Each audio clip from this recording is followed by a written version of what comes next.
Salut chers amis, j'espère que vous allez très bien. Moi aussi je vous porte à merveille. Aujourd'hui, dans cette vidéo, nous allons parler d'un mouvement de translation et l'application du théorème de l'énergie cinétique.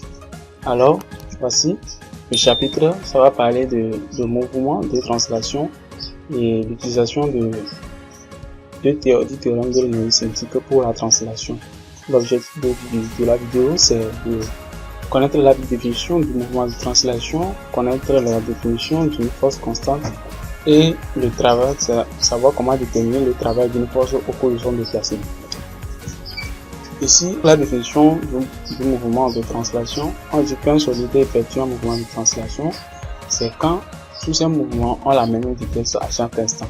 C'est tout ce qu'il faut connaître et il faut savoir aussi qu'au cours du mouvement de translation, toute droite du solide reste parallèle à elle-même. Si nous rentrons dans la définition d'une force constante, tout ce qu'il faut connaître d'une force constante est que une force constante est une force qui gagne à chaque instant ou bien au cours du mouvement un même sens, la même direction et la même intensité.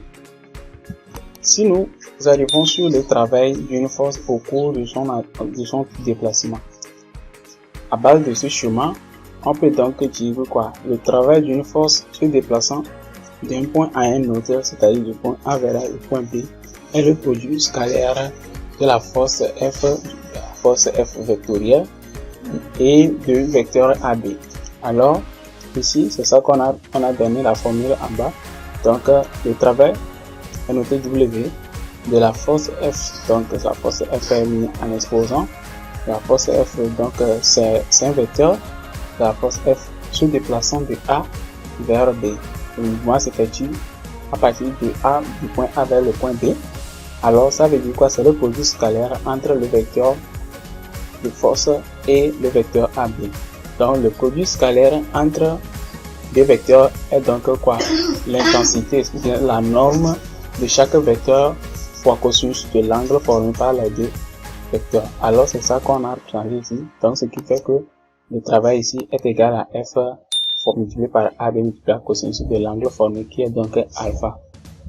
Ici, si par exemple on donne un plan formé par le vecteur I, J et K, vous allez voir que le plan là est toujours orthogonal.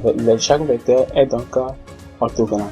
Donc à ce point, cosinus la alpha va être égal à combien? Va être égal à 1. Et là, si cosinus alpha est égal à 1, connaissant les vecteurs, les coordonnées de chaque vecteur, on peut appliquer donc la formule qui est donc écrite ici en bas pour déterminer donc le travail de la force se déplaçant du point A vers le point B. Ici, on va juste montrer que le travail est une grandeur algébrique, c'est-à-dire il faut noter que le travail peut être positif, le travail peut être négatif et le travail peut être égal à nul. Donc, si on prend le cas, à chaque niveau, on a combien de cas? On a environ 5 cas. Si cosinus alpha est supérieur à 0, alors ça veut dire que le travail est supérieur à 0. Au cas où l'alpha est égal à 0, ça veut dire que cosinus 0 est égal à quoi? Égal à 1. Donc, ce qui donne que le travail est égal à FAB. Au cas où cosinus alpha est inférieur à 0, alors le travail est inférieur, donc le travail est négatif.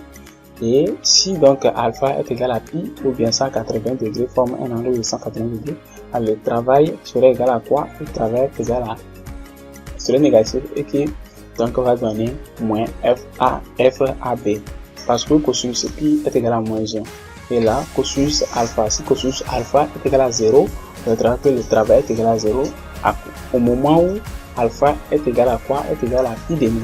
Cosinus pi demi est égal à 0. Et là, si on multiplie ça là par FAB, donc on trouvera que notre travail est égal à 0.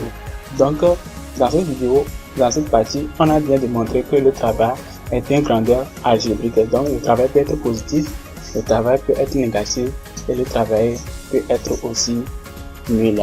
Donc, voici tout ce que nous devons savoir dans cette partie de cette vidéo.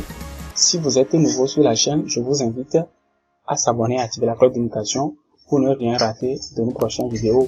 Le chapitre-ci, on a partagé ça en 3 vidéos et les 3 autres vidéos sont des vidéos que nous avons aussi balancées sur cette chaîne.